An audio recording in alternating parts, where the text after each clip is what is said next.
Hi, I'm Sherry McKay. I'm a white woman worship leader, and I'm leading my church in a transition from monocultural worship to multicultural worship.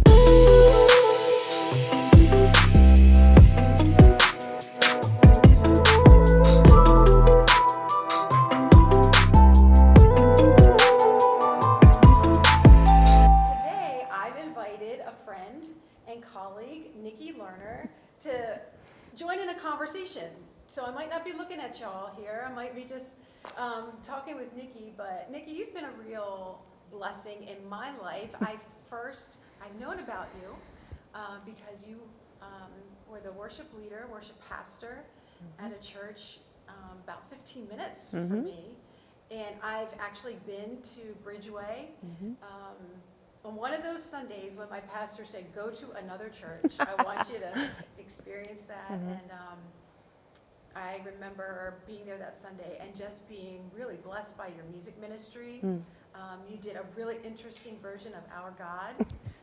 Which, I know that version. I know what you're talking about. yes. And I heard that, and that was a wow moment. But then I hadn't really kept up with what you were doing until I started looking more deeply into multicultural worship. And I discovered you online. And then I signed up, I read your book, Worship Together with Joshua. And and then Multicultural Worship Leader Network, got connected there. So thank you for coming and talking today. And I want to ask you about tokenism. Yeah. And so I was thinking, even to set up tokenism, if it would be helpful to talk about something I learned from you also, is multicolored churches, what that looks like, what that is. Because the more I thought about it, I think tokenism could probably really be present in a context like that. So let's talk about multicolored churches and how you would define those. What do those look like? Yeah. Well, just a simple definition is that there's a difference between a church being multicolored and being multicultural. And a lot of misinterpretation that's happening right now is a lot of leaders and pastors will use this phrase, right? We're multicultural or we're diverse without really knowing what it means, right? What they're really describing a lot of times is the fact that they're multicolored. Now, just a really simple definition is, in a multicolored environment, you usually have lots of different kinds of people in a church environment or even in an organization environment, whatever it is.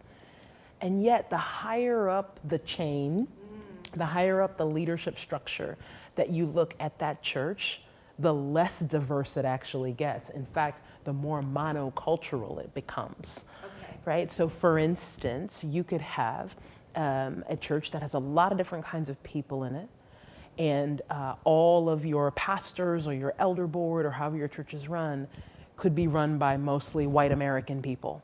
Or, the other way, you could have a Black American church that says we're multicultural, but all of the leaders are Black American, even though you have like those 3 white families, in that environment. It's very important to know that what I would call that's a multicolored church, not a multicultural church. Because in a multicultural church, it looks similar because you have lots of different kinds of people involved, but those different kinds of people are represented everywhere in the church, particularly in the leadership structure. In fact, in our training, in my training, I would say that you're not a multicultural church until your leadership is diverse. Now, there's no numerical, once we have 5% Chinese and 5% white people and 5% Africans, there's no percentages, there's no numbers. There's no formula for this? God, no. No, and if anybody ever tells you there's a formula, they're lying to you. There's no formula, there's no manual. Wait, this isn't in the Bible? Well, it's in the Bible. Okay. There's just no, there's no 15 perfect steps to become a multicultural environment. That doesn't exist. Okay. And even if it did exist, it would keep changing every 6 months. Yeah. I mean, that's how fast our culture is changing, right? So in a multicultural church, though, the goal is to say, how many different kinds of people from different cultural come-froms and experiences and backgrounds can we have in every single place all over our church? That's when churches lean towards multicultural. And then there are other factors involved, right? Such as how that church expresses itself and things like that. So for any leader, and I would say, I'll make a broad generalization, particularly for leaders who come from majority culture in the US, white American folks, you really have to look at that and say, how diverse is those who are guiding and leading our church? And if everybody looks like me, not me, but me, then how do we go about making sure that as many different kinds of people have voice in how the church is run? Because, Sherry, a monocultural group of people, no matter how awesome they are, cannot make effective decisions for even a multicolored body of people. It's just impossible, right? So it's not that there's anything wrong with those people. They're great people. And you only know so much because all of you just come from and culture.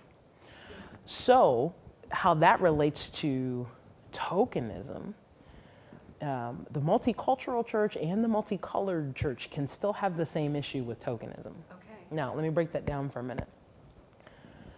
Tokenism happens when we look at people from different come-froms, different cultural backgrounds, and say, I need you to be involved, or I need you to do these things because of your cultural come-from, or solely because of your color, or your gender, or depending on your church environment, your orientation, your what neighborhood you live in, whatever it is. Because what happens is in tokenism is we fit people into one lane.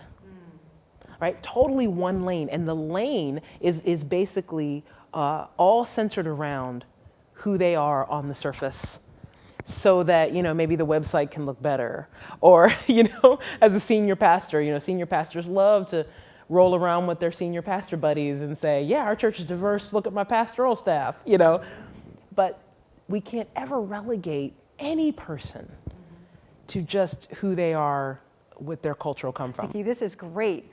I'd like to continue this conversation. So let's close today's episode out, and then we will hit the reset button and flesh that out some more. Does that sound good?